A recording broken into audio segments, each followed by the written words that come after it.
வணக்கம், welcome to my channel. இப்போ பார்க்க போகிறது பிஜிடிஆர்பி கட் ஆஃப் மார்க் தான். தமிழ் அண்ட் இங்கிலீஷ் ரெண்டுத்துக்குமே கட் ஆஃப் அப்படின்றது பார்த்தாச்சு. இப்போ மேக்ஸ் அதற்கான கட் ஆஃப் அப்படின்றது இந்த வீடியோவில் பார்த்துருவோம். அடுத்து எந்த சப்ஜெக்ட்டுக்கு கட் ஆஃப் வேணும் அப்படின்றத கீழே கமெண்ட் பண்ணிடுங்க. இப்போ வந்து மேக்ஸுக்கானது ஜென்ரல் கேட்டகரி. ஸோ இது வந்து பார்த்திங்க அப்படின்னா உங்களுக்கு 150 மதிப்பெண்களுக்கு தான் எழுதியிருப்பீங்க. அந்த 50 மார்க் அப்படிங்கிறது தமிழில் கேட்கப்பட்ட 30 கேள்விகள் 50 மார்க் அப்படிங்கிறது உங்களுக்கு எலிஜிபிலிட்டியில் மட்டும்தான் வரும். அது வந்து ஸ்கோரிங்கில் வராது. அந்த விஷயத்தை ஃபஸ்ட்டு தெரிஞ்சுக்கிங்க. ஜென்ரல் டர்னில் 30 வேக்கண்ட் அப்படின்றது இருக்குது.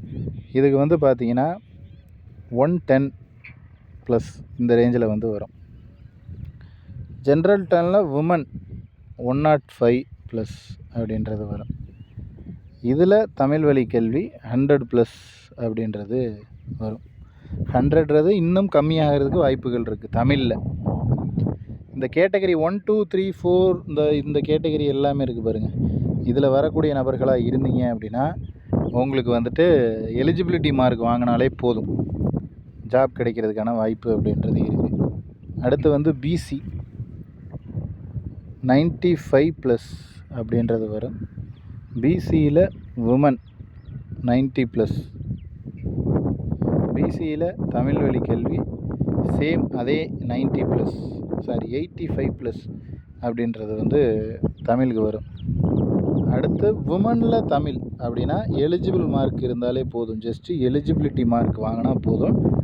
அடுத்து வந்துட்டு இந்த கேட்டகரி 1, 2, 3, 4 இதுதான் 4 கேட்டகரியும் என்னென்னத்தில் வரும் அப்படின்றதையும் சொல்லியிருக்கோம். ஸோ அதை பார்க்காதவங்க பார்த்துக்குங்க. 4 கேட்டகரி யாருக்கெல்லாம் பொருந்தும் அப்படின்றது. இந்த 4 கேட்டகரியும் சேம் எலிஜிபிள் மார்க் இருந்தாலே வேலை அப்படின்றது கிடைக்கும். அடுத்து பிசிஎம் 85 ப்ளஸ் அப்படின்றது இருந்தால் போதும். இதில் உமன் அப்படின்னா 80 ப்ளஸ்ஸு. இதில் தமிழ் வழி கல்வி அப்படின்னா எலிஜிபிள் மார்க் இருந்தாலே போதும். உமனில் தமிழ் இதுவும் சேம் எலிஜிபிள். அடுத்து கேட்டகரி 1, 2, 3, 4 இதுவும் சேம் எலிஜிபிள் மார்க் இருந்தாலே உங்களுக்கு போதுமானதாக ஒன்றா இருக்கும். எம்பிசி டிஎன்சிலையும் அதே தான். அடுத்து எஸ்சி கேட்டகரி 80 ப்ளஸ் மார்க் இருந்தால் போதும். எஸ்சியில் உமன் 75 ப்ளஸ் இருந்தால் போதும். இதில் தமிழ் வழி கல்வி எலிஜிபிள் மார்க் இருந்தால் போதும். எஸ்சியில் கேட்டகரி 1, 2, 3, 4 சொல்லியிருக்காங்க.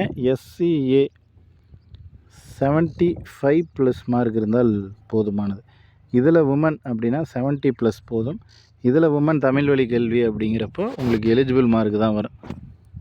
எஸ்டி அப்படிங்கிறப்போ உங்களுக்கு 65 ப்ளஸ் அப்படின்றது வரும். எஸ்டியில் தமிழ் வழி கல்வி உமனுக்கு 60 ப்ளஸ் மார்க் அப்படிங்கிறது வரும்.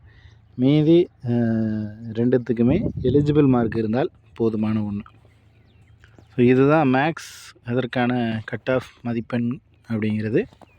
ஸோ அடுத்தடுத்த சப்ஜெக்ட்டுக்கு கட் ஆஃப் மார்க் அப்படின்றது கொடுப்போம். ஸோ மேக்ஸும் நம்ம சொல்கிற கட் ஆஃப் அப்படிங்கிறது ரொம்ப ஹை ரேஞ்சிலலாம் இல்லை. முன்னாடி சொன்ன மாதிரி தான் ஒரு 10 மார்க் தான் கூட சொல்லியிருக்கோம். எலிஜிபிள் மார்க்லேருந்து 10 மார்க்கு 10லேருந்து 15 மார்க் தான் கம்யூனிட்டி இதில் வந்து சொல்லியிருக்கோம். ஜென்ரல் கேட்டகரியெல்லாம் உங்களுக்கு 100, 110 அந்த ரேஞ்சில் வரும் அப்படின்ற தகவல் கொடுத்துருக்கோம். சேம் என்னென்னா உடனே 110ன்னு சொல்கிறத பார்த்துட்டு என்ன சொல்லுவீங்க அப்படின்னா, முன்னாடி எலிஜிபிள் மார்க்கை விட 10 மார்க் சொன்னீங்க, இப்போ அதிகமாக சொல்கிறீங்க அப்படின்ட்டு எல்லாம் நிறைய பேர் கொடியை தூக்கிட்டு போராட்டம் பண்ணுற மாதிரி வந்துடுறீங்க. ஸோ அது வந்து என்னென்னா என்ன விஷயங்கிறத புரிஞ்சுக்கணும். இப்போவும் நம்ம அதையே தான் சொல்கிறோம். 10லேருந்து 15 மார்க் தான் கூட சொல்கிறோம். ஒரு கம்யூனிட்டியில் ஒரு 2 மார்க் 3 மார்க்கு கூட குறையவே இருக்கும். அது ஒன்றும் பெரிய வித்தியாசம் அப்படிங்கிறது இல்லை. மேக்ஸிமம் வந்து பார்த்தீங்க அப்படின்னா கம்யூனிட்டி பேஸஸில் 90, 95 அந்த ரேஞ்சில் தான் போகுது. எலிஜிபிள்லேருந்து 10, 15 மார்க்கு கூட வாங்கினீங்கனாலே போதுமான ஒன்று. ஸோ அந்த ரேஞ்சில் தான் கட் ஆஃப்னு சொல்லியிருக்கோம். 1, 2 கேட்டகரி வைஸ் பிரிக்கும்போது கொஞ்சம் அதிகமாகிறதுக்கான வாய்ப்பு அப்படின்றது இருக்குது. ஸோ அதை தான் இதுலேயும் மென்ஷன் பண்ணி கொடுத்துருக்கோம். ஸோ கட் ஆஃப் இந்த ரேஞ்சில் தான் வரும் மேக்ஸிமம். அடுத்தடுத்த சப்ஜெக்ட்டுக்கு அடுத்தடுத்த வீடியோக்களில் கட் ஆஃப் அப்படின்றது பார்த்துருவோம். இதில் உங்களுக்கு வேறு ஏதேனும் சந்தேகங்கள் இருந்துச்சு அப்படின்னா கீழே கமெண்ட் பண்ணுங்கள். நெக்ஸ்ட் அடுத்த வீடியோவில் பார்க்கலாம். தேங்க்யூ.